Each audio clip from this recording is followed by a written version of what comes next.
Commander Zethka adjusted his bioluminescent crest as the scouting report materialized on his neural interface. The third planet in this unremarkable system showed all the hallmarks of primitive civilization: crude electromagnetic emissions, primitive orbital satellites, and atmospheric composition suggesting carbon-based life forms, perfect for the hegemony's expansion.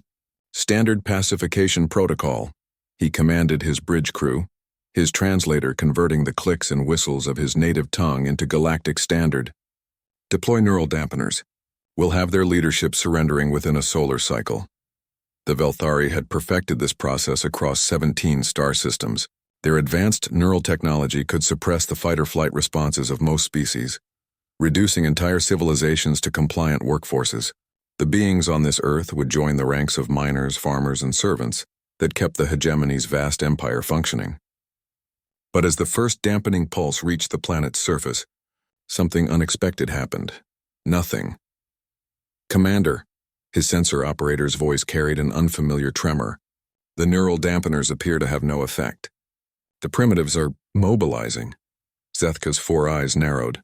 In 17 conquests, no species had ever resisted the dampeners. He studied the tactical display as thousands of energy signatures moved across the planet's surface with alarming coordination.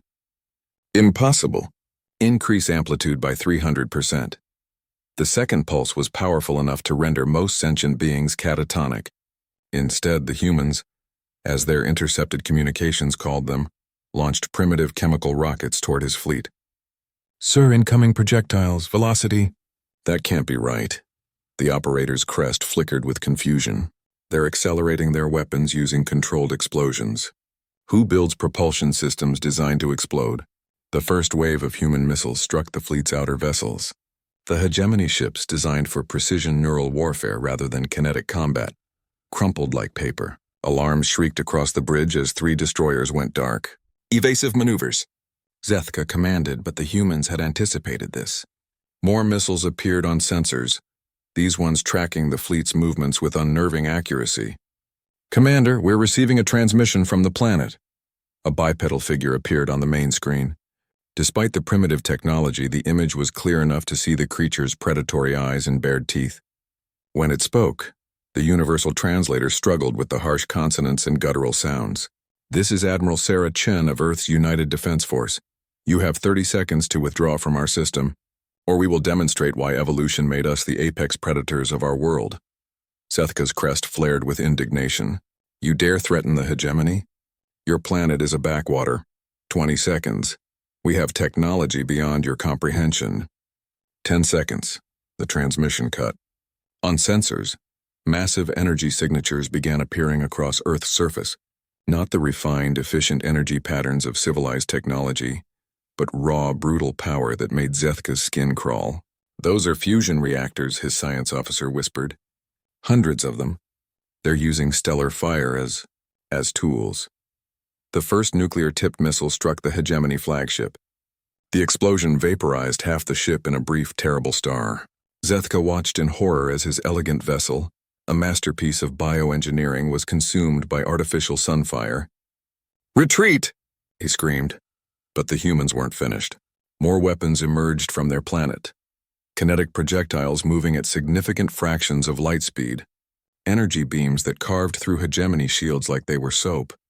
And swarms of smaller craft that moved with the precision of a hunting pack. As his crippled fleet limped toward the system's edge, Zethka received another transmission.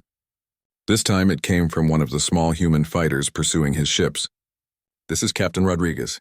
Your intel was wrong about us, wasn't it? You thought you'd found farmers and laborers.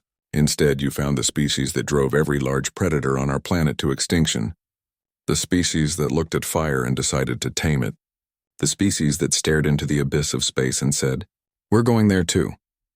The human pilot's craft, a sleek metal predator bristling with weapons, executed maneuvers that should have killed its organic pilot. Yet the creature inside seemed unaffected by forces that would liquefy most hegemony species. Your dampeners don't work on us because fear isn't our weakness, Rodriguez continued. It's our fuel. Every nightmare that crawled out of our planet's darkness made us stronger. Every disaster that should have killed us taught us to build better tools. You wanted slaves, but you found something else entirely. The human fighter opened fire and Zethka's ship shuddered.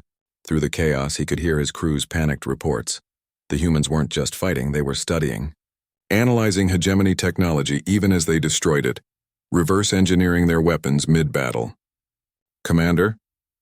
His communications officer's voice was barely audible over the alarms. "We're receiving surrender demands from 17 other human vessels. They're asking for our technological specifications." Zethka's crest went completely dark.